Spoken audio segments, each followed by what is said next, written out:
The Minister for Health, Wellness and New Health Investment, Honorable Dr. Irvin McIntyre, Permanent Secretary in the Ministry of Health, Wellness and New Health Investment, Letitia Lestrade-Wyke. We also recognize the presence this evening of the Chief Medical Officer, Dr. David Johnson, who will be providing the updates on our statistics and will highlight other factors as well. With us this evening, lead pharmacist at Fresh Market Supermarket, Israel Fontaine, Executive Manager of Marketing and Information Systems from the National Bank of Dominica, Susan Piper, and Public Relations Officer of the Stock Farm Bus Drivers Association, Lennox Dover. Ladies and gentlemen, good evening. Despite the challenges and all of the uncertainty that has come with this COVID-19 pandemic, across Dominica there are many organizations, many businesses, many individuals who have been quite successful at implementing all the stipulated protocols. And we have just a handful of them with us here this evening. And so we begin first off with the PRO of the Stock Farm Bus Drivers Association, Lennox Dover.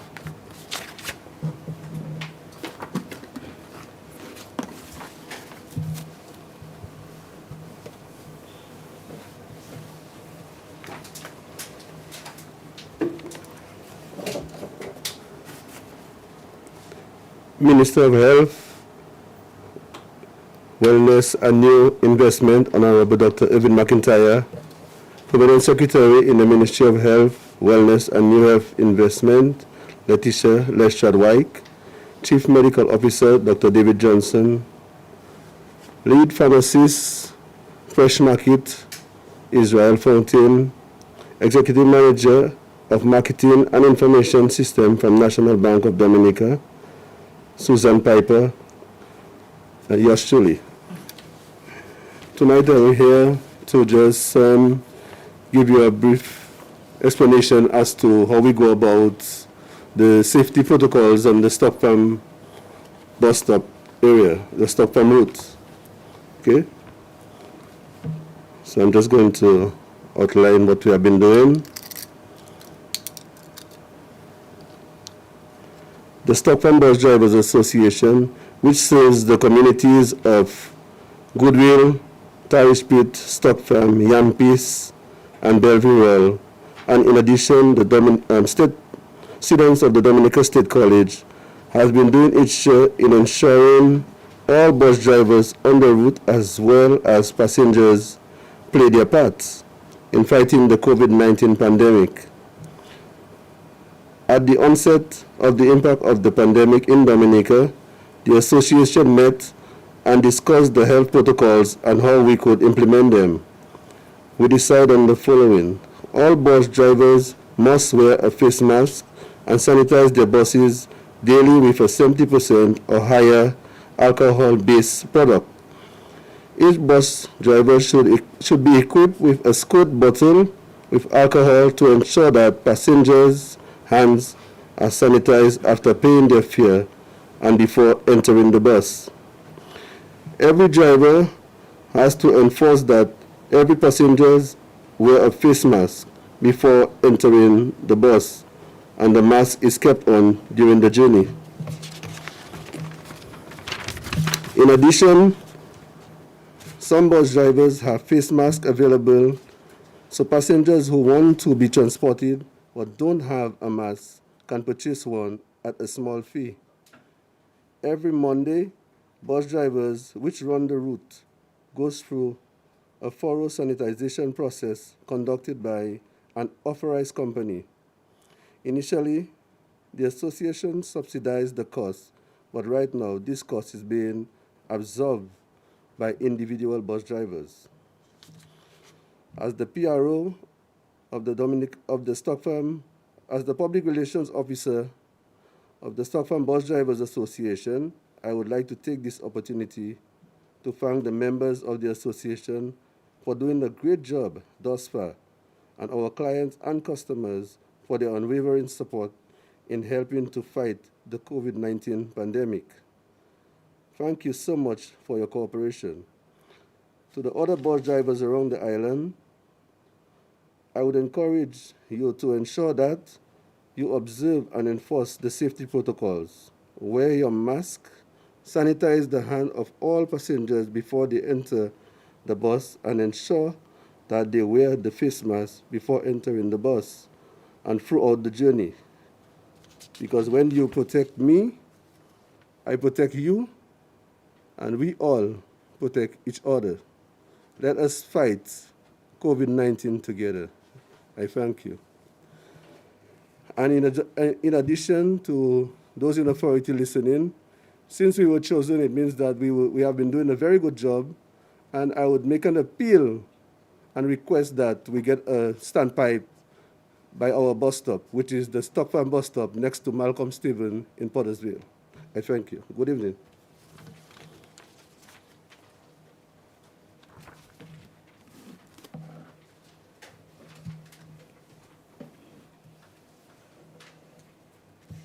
Our thanks to Mr. Lennox Dover, who is the Public Relations Officer of the Stock Farm Bus Drivers Association.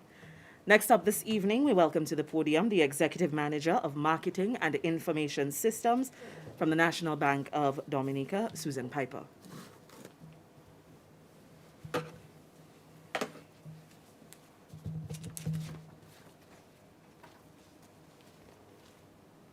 Good evening to all viewers and all listeners. The Minister of Health, Wellness and New Health Investment, Honorable Dr. Irving McIntyre, Permanent Secretary in the Ministry of Health, Wellness and New Health Investment, Letitia Lestrade-White, Chief Medical Officer, Dr. David Johnson, Lead Pharmacist, Fresh Market Supermarket, Israel Fontaine, and the PRO of the Stock Farm Bus Drivers Association, Mr. Lennox Dover. Thank you to the Ministry of Health for inviting NBD to present here this evening. There is no doubt that COVID-19 pandemic has been a catalyst for change, both in our personal lives and the business operations. And at NBD, our response really is aimed at maintaining the health and safety of individuals, our employees, our customers, their families, their loved ones, and the public at large. And it is also to maintain continued service to our customers. We consider ourselves as a financial institution an essential service. So we want to ensure that whatever happens in a crisis, that we can continue to serve our customers. We had to move very quickly on the onset of COVID-19 to respond to this crisis. And part of what helped us is we already had a defined business continuity plan. And of course, it wasn't for a pandemic, but much of the activities within the business continuity plan helped us. For example, we had already defined our critical processes, and we had already identified our critical staff. So these are activities we didn't have to do or establish with the response of COVID-19. In terms of our management response, we looked at several key areas to maintain a healthy working and business environment for all of us. We looked at prevention with the implementation of safety protocols. We looked at containment in the event that we had an incident. Of course, we had to look at our operations so that we can continue to serve our customers. And that involved looking at how our vendors, what they were going through would impact our business. Education and communication was a key area for us as well. Staffing. Our objective was to retain 100% of our permanent staff. And so far, we have been able to do that. But we had to make adjustments, and we had to look at making adjustments within the labor laws and also with the involvement of the union. And of course, we had to look at the cost of our response. So in terms of health and safety, our objective was to minimize contact at our banking halls and to implement safe practices. We followed the guidelines from the authorities, and of course the key ones are physical distancing protocols. We implemented physical distancing protocols. We looked at our capacity limitation at our branches so that we can control the number of customers that we allowed into the bank. We had to maintain physical distancing inside and outside of the bank because we wanted to avoid crowding outside of the bank. We instituted compulsory wearing of masks for both our customers and employees. Our employees are requested to wear masks at all times, and even more so when they are moving around and interacting with other people. We have been providing sanitation supplies for both our customers and our employees. At first, in the beginning, we had a challenge in sourcing, but we worked with our business partners and our merchants, and they were able to assist us in ensuring that we had sufficient supply. So we want to say a big thank you to our business partners and merchants who worked with us. We have imposed frequent washing of hands as a practice for our employees. So even our tellers at the front line, they are encouraged to leave their stations ever so often so that they can wash hands. We have installed glass barriers between the staff and customers, and that is to protect both our employees and the customers. And again, thanks to our contractors for mobilizing very quickly and ensuring that we were ready. We enhanced our cleaning protocols, and that involved adding resources so that we can have someone available throughout the day to do frequent cleaning, especially in our banking halls. In terms of our operations, we had to make quite a few adjustments. First off, we established an appointment and call system for our customers. And that was mainly to control the number of customers visiting our branch at any point in time. We did have an appointment system in place already, specifically for our credit department, but we had to upscale to ensure that we could accommodate a much larger number of customers and to extend it to other areas of the bank.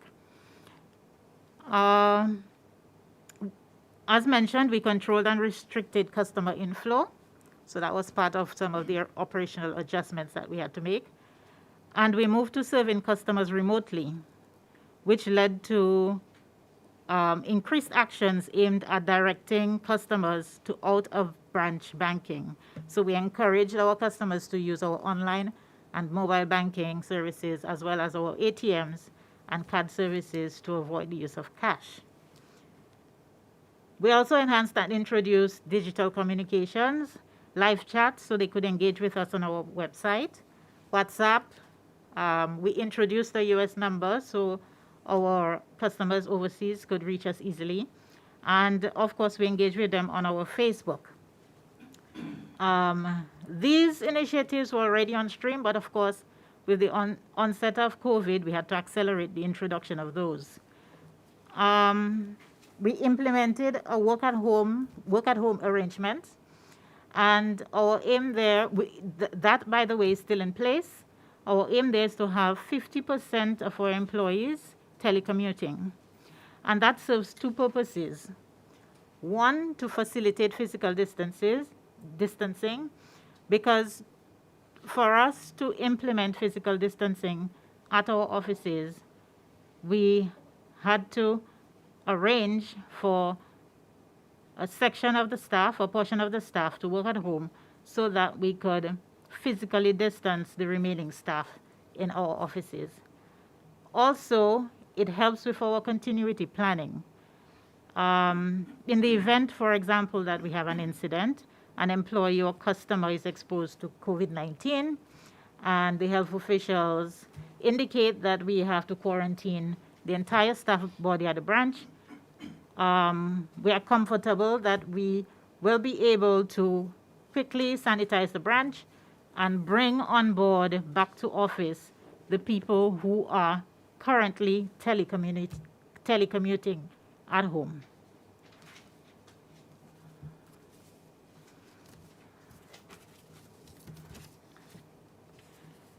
As I said, we also had to look at education. In early March, we invited the health officials to educate our employees. COVID-19 was new to us, and so they came and presented on COVID-19. They also demonstrated the proper hand washing, the proper way to put on and remove masks and gloves, and that was all in an effort to protect our employees, their families, and to ensure that they were practicing or implementing the protocols in the right way.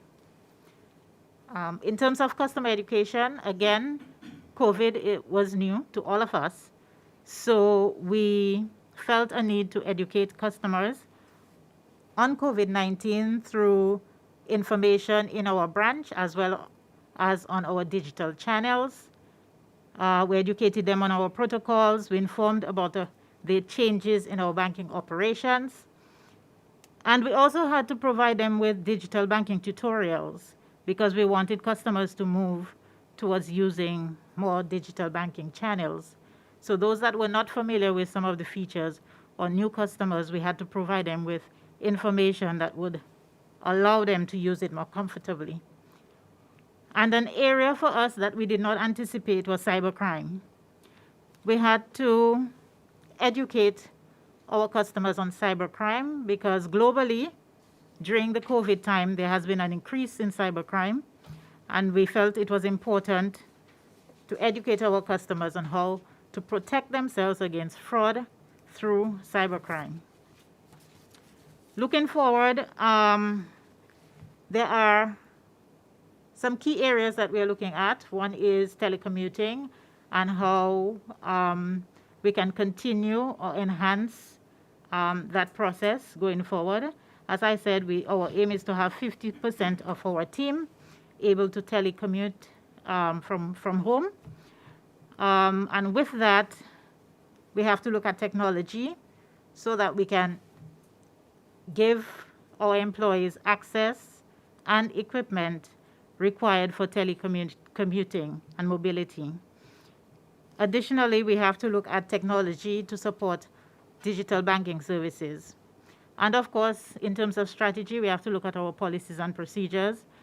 During COVID, since COVID, we have completed a draft pandemic policy for the National Bank of Dominica, and that is awaiting approval by our board of directors. So in closing, I just want to say a quick thank you to the Ministry of Health, the health officials, and the police for their guidance and support. They're always willing, ready, and able to help us when we have a question, when we have a query, or need their help. We want to thank our partners and suppliers for their support. This is an ecosystem. We operate in an ecosystem. And so we thank them for their support in continuing our operations. On behalf of NBD, I want to thank the frontline workers, the health workers, the caregivers, the administrators. We thank you for all that you do, and we pray for your safety and the safety of your families and loved ones. We also want to say a public thank you to our employees. I think we have the most adaptive employees in Dominica. They always embrace change, and we'd like to say a big thank you to you. And of course, not least, our customers. Thanks for your patience and your support. And we encourage your continued cooperation as we seek to keep everyone safe. Please continue to give us your feedback, so that we can improve whatever we are doing going forward. We encourage the general public to adhere to all health protocols. There is no doubt that they are working, and they have helped to curb the spread of COVID-19 in Dominica. So let's continue to observe the protocols. This pandemic is not over, so let's continue to be cautious. Thank you. Good evening.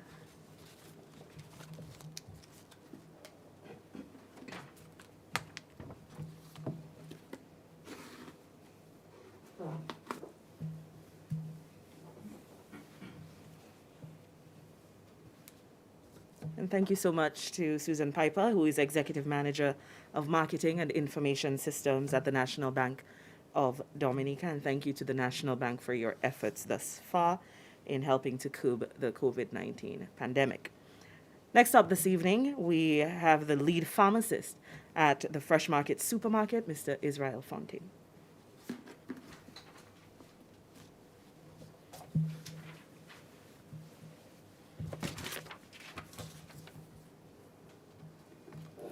Minister of Health, Wellness and National Health and New Health Investment, Honorable Irvin McIntyre.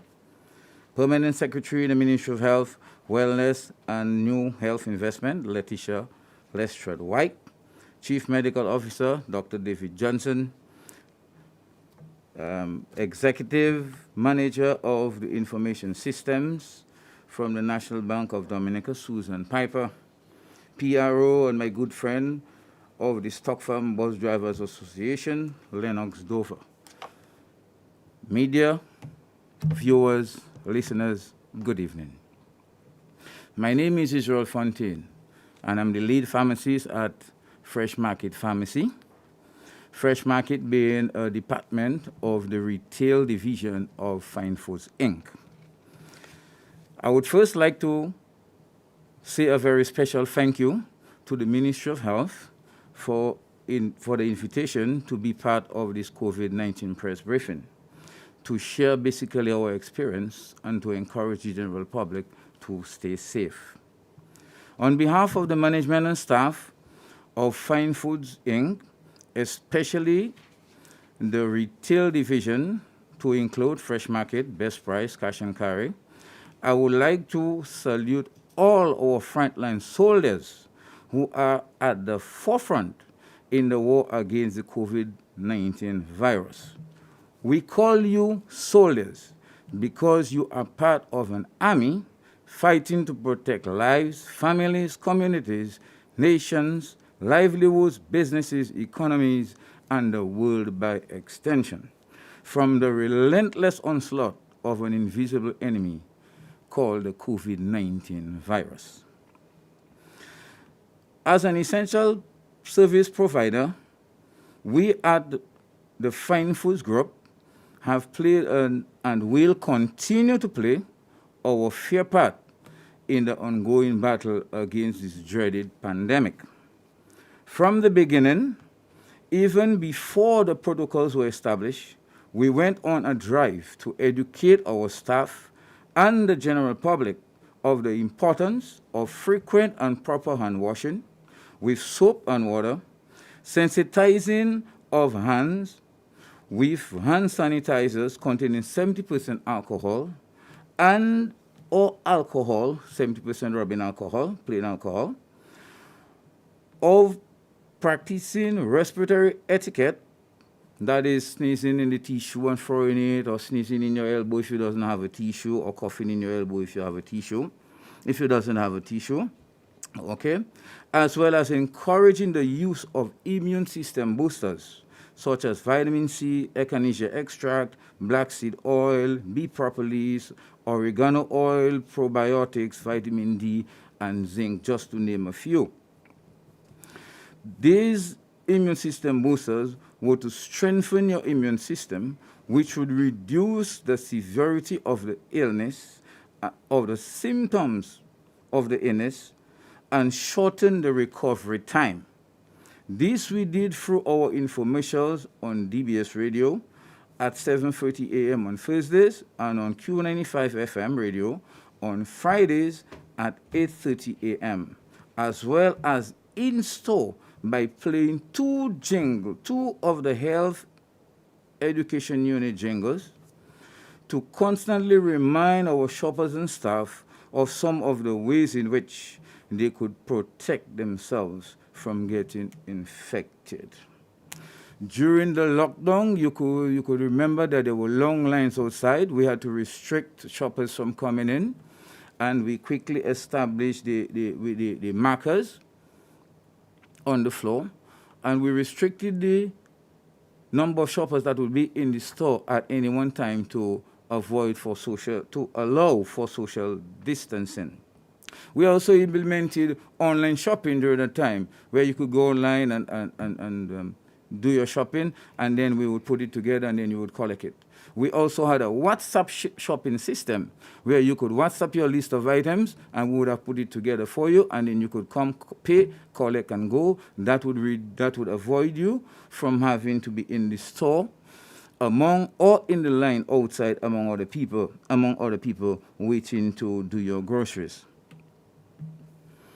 We have since created our own jingle detailing the need to strictly observe the COVID-19 protocol. These we continue to play in store on our overhead sound system.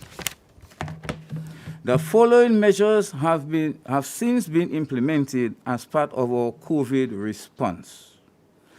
Social distancing markings have been placed on the floor to prevent overcrowding close to the cashiers. All shopping carts and baskets are sanitized with 70% alcohol after each use. Customers must wear a mask covering their mouth and nose. Masks are required to be worn properly at all times while you are in the store. Failure to adhere may result in the shopper being asked to exit the store. Sanitization of hands with 70% alcohol and temperature checks using a non-contact thermometer on entry. Each cashing station is equipped with sanitizing kits to regularly sanitize their station. Bi-weekly general sanitization of all the group premises with vital oxide, which has been approved for sanitization against the COVID virus. This is a bleach-free product which eliminates bacteria, viruses, molds, allergens, and other pathogens without harmful chemicals. We continue to source and supply COVID-19 essentials, such as different types of face masks, hand sanitizers containing at least 70% alcohol, rubbing alcohol containing, 70% rubbing alcohol, liquid hand soap and antibacterial wipes, immune system boosters, and other medicines used in the treatment of symptoms and complications of the COVID infections. We will continue to work with the Ministry of Health to remain abreast with the latest information regarding the pandemic. We will also continue our education drive through our informations and various mediums available to us to continue to educate the general public on the importance of observing or enforcing the not let down your guards. Always that your health is your responsibility. And with COVID, it's not just your health that's your responsibility. The health of your loved ones and the general public is also your responsibility. I would like to remind prevention protocols. Wear your mask or face coverings. Wear them properly. Ensure that you wear them properly. Ensure that it covers your mouth. And if you come in the store and you want to keep your mask below your nose, be sure one of our security officers will approach you. Mix into a tissue and discard immediately. Then wash your hands. If no tissue is available, sneeze or cough into your flexed elbow. Wash your hands frequently with soap and water, or use 70% alcohol or hand sanitizers containing 70% alcohol. Sanitize frequently used surfaces regularly with the appropriate disinfectants or 70% alcohol. I spoke earlier of the vital oxide, that we use vital oxide to desanitize. Anyone is interested in desanitizing their premise, they can call Fine Foods Inc. at 255-6710. We also offer a WhatsApp service, a prescription WhatsApp service at the Fresh Market Pharmacy.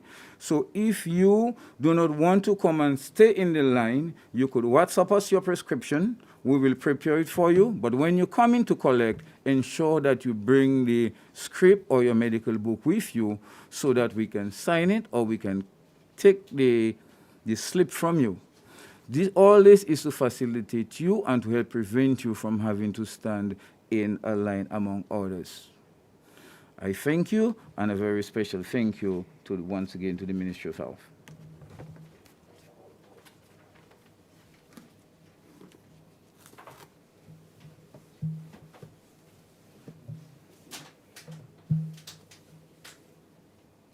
Thank you very much to Mr. Israel Fontaine, lead pharmacist at the Fresh Market Pharmacy.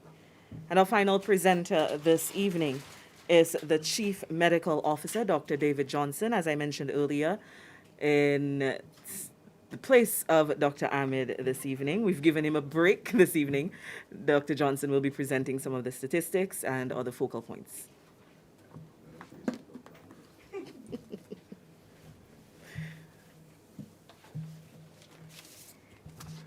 Thank you.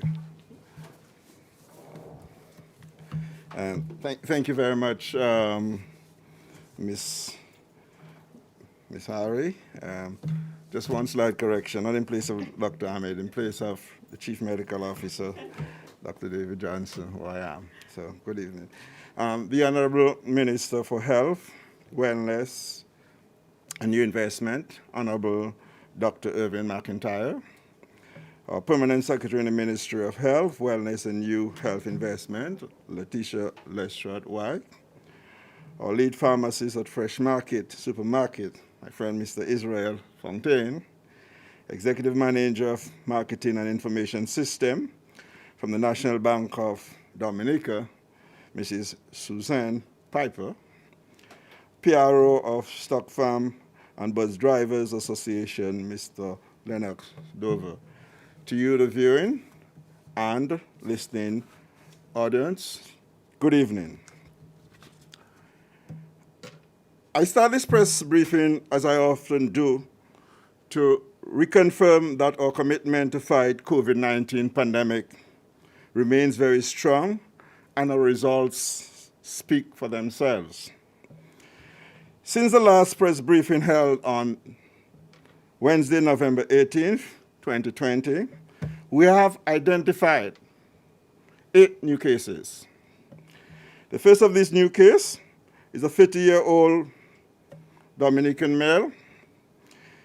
He denies recent travel and also denies being exposed to any known COVID-19 positive case or anyone displaying COVID-like symptoms. On November 18th, he had a PCR test done for travel purposes. The result received later that day indicated that he was positive for COVID-19 disease. He was asymptomatic, and he was admitted to the COVID isolation unit on the 18th of November, COVID isolation unit at St. James COVID unit in Portsmouth. A total of 44 primary contacts have been identified for this case. All of his contacts were tested, and all contacts were negative for COVID-19. The second of the new case, that is from last press briefing, is a 19-year-old female of Nigerian origin. She denies any recent travel or contact with a positive or probable COVID-19 case. On November 18th, she did a rapid test as part of a community testing exercise done at All Saints University. Her rapid test was positive, and therefore we move ahead to do a follow-up PCR swab, and the result came back positive for COVID-19. She was admitted to the COVID isolation unit in Portsmouth on November 18. We identified 17 contacts for this case, and all of the contacts were found to be negative for COVID-19. The third of these new cases is a 30-year-old female with travel history from high-risk countries and entered Dominica on November 13th, 2020. She was tested for COVID on November 19th during a 5-day PCR testing as per our established protocol for persons coming in from high-risk country. We received the result on November 20th, which was positive for COVID-19. She was, however, asymptomatic and admitted to the COVID isolation unit on November 21st. We identified 6 contacts, and all of these contacts were tested and were found to be negative for COVID-19. Our 4th such new case is a 48-year-old, my apologies, a 48-year-old male with a travel history from the UK and arrived in Dominica on November 14th. He was quarantined at a certified COVID facility. He was tested for COVID-19 on November 19th during his 5-day PCR testing, as I said, as per established protocol for high-risk country. We received a result on November 20th, which was positive for COVID-19. Patient was asymptomatic and was admitted at the COVID isolation unit. We identified 6 contacts for this patient, but all were tested and were found to be negative for COVID-19. Our 5th case, new case, is a 60-year-old male. He was quarantined at a private certified quarantine facility. He was tested for COVID-19 on November 19th, and the result received on the 20th of November was positive for COVID. He had 4 primary contacts, what we identify as primary contacts, but all were tested negative for COVID-19. The patient was asymptomatic and admitted to COVID facility. We had a 6th case, which is a 24-year-old male from the Dominican Republic. He was tested during contact tracing on November 21st, and the result received on the 23rd showed that he was positive for COVID-19. All of his primary contacts were tested and were found to be negative for COVID-19. Our 7th and 8th new case, or cases, sorry, these last 2 cases arrived in Dominica from high-risk countries and were quarantined initially at the government quarantine facility. Coming from high-risk country, you will be quarantined in Dominica based on our protocol, either at a government certified quarantine facility or at the quarantine facility in Portsmouth. So PCR swabs were done for these 2 cases, which came back positive for COVID. They both are currently admitted at the St. James isolation unit in Portsmouth. So, as of today, November 25th, 2020, we have a total of 12 active cases. 11 of these are at the St. James COVID isolation unit in Portsmouth, and 1 at the Dominica China Friendship Hospital, that is at the isolation unit at the Dominica China Friendship Hospital in Roseau. All of our active cases are asymptomatic. To date, none of our COVID-19 cases from since the onset of the pandemic, or since we identified the first case in Dominica, none of these cases required mechanical ventilation. We have, so far, a total of 68 cases that have recovered successfully. We have 0 deaths in Dominica. And we have conducted at our national laboratory based at the Dominica China Friendship Hospital to date a total of 5,752 PCR tests based on international standards. And of these, we had 5,672 negative cases based on international standard and best practices. On October 14th, 2020, we announced, right here, we announced a new discharge criteria for COVID-19 positive patients who are admitted at our isolation facilities, either in Portsmouth or in Roseau. That is at St. James COVID unit in Portsmouth and the isolation unit at the Dominica China Friendship Hospital. It is a little more than a month, so let me just repeat our discharge criteria. For asymptomatic cases, you require 2 consecutive negative PCR results taken 24 hours apart following 10 days of isolation period. Any asymptomatic cases that are not cleared by PCR testing after 10 days of isolation, the patient will continue to stay in isolation and complete a total of 3 weeks in isolation. After a full 3 weeks, patient should be discharged from isolation without any PCR test being done, based on international standard and best practices. For symptomatic or mild cases, we do consecutive negative PCR results taken 24 hours apart following 14 days. That is for symptomatic cases. Following 14 days of isolation period, plus at least 3 additional days without any symptoms.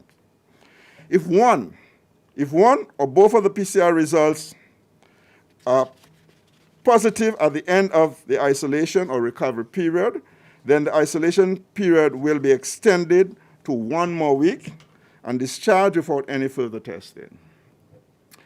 For symptomatic cases or severe cases, however, those who require ventilation or mechanical ventilation, will complete 2 14-day cycles before they are tested. If one or both of the PCR results are positive at the end of the 2 14-day cycles, then the patient will be discharged after a week following full recovery without a PCR test. As we said when we were announcing our discharge criteria on the 14th of October, Dominica's current discharge criteria is consistent with international best practices in keeping with those established by CARPHA, that is the Caribbean Public Health Agency, the World Health Organization, and comparable to that obtained for the guidelines from CDC, Center for Disease Control in the US. We recognize that what is now known about COVID-19 disease is much different from what was known 6 months ago. We all recognize that. The Ministry of Health will continue to be guided by the current available evidence for the clinical management of COVID-19 positive patients.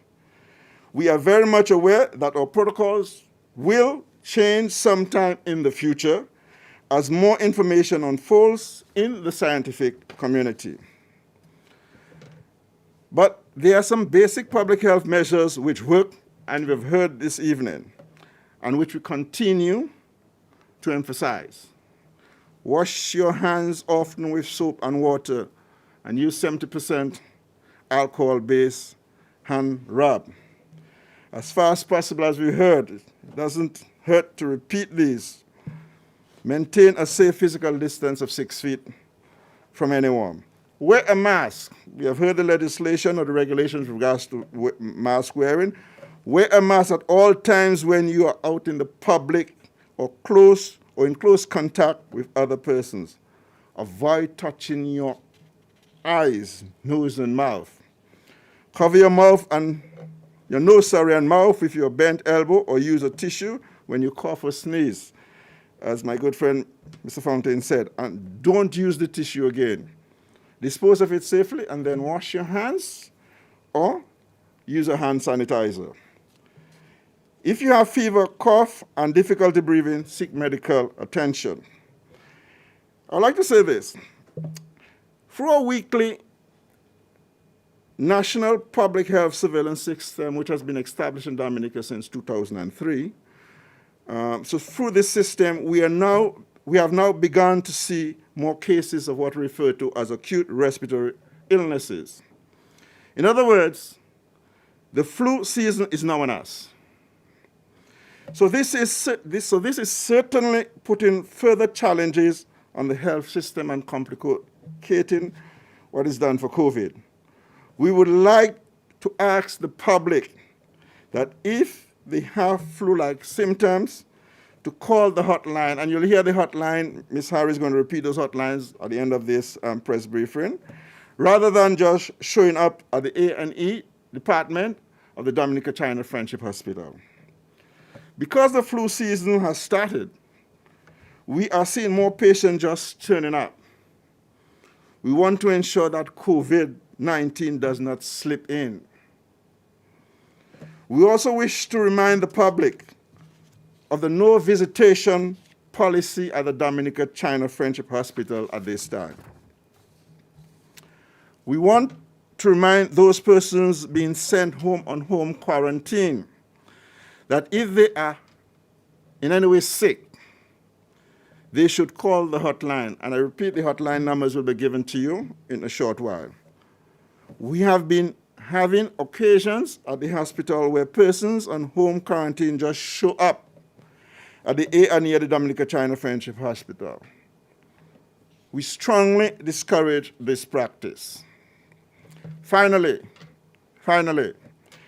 I wish to use this opportunity on behalf of the Honorable Minister of Health and the Permanent Secretary in the Ministry of Health to express our heartfelt thanks to all of our healthcare workers within the health districts and at the Dominica China Friendship Hospital, and to all, and I repeat, to all of our stakeholders who are in the army in this war in saving Dominica from the ravages of COVID-19 disease pandemic. It appears to some of us to be a never-ending war, but we just can't give up at this stage. Let us continue to fight COVID. And I want to thank you very much for your attention, and good evening.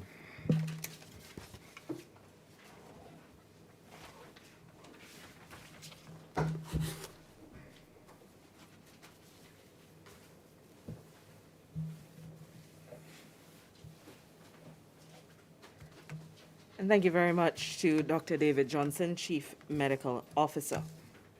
And like he said, for those of you who wish to know the hotline numbers, if you have any information you'd like to provide, if you have any concerns or questions, whether it's about protocol or about symptoms of COVID-19, you're welcome to call these numbers: 448-2151, 448-2153, 448-2156, 611-4325, or 1-800-219. That's the toll-free number. I'd like to thank all our presenters this evening, to Mr. Fontaine, to Mr. Dover, and to Ms. Piper. Thank you so much for offering up some advice to the general public, also to the other businesses who are looking for ways to implement the protocols. Of course, you are examples to others that although it's difficult, it's not impossible to implement these protocols, and also of how important it is for everyone to play their part in this fight against COVID-19. Thank you to the Chief Medical Officer.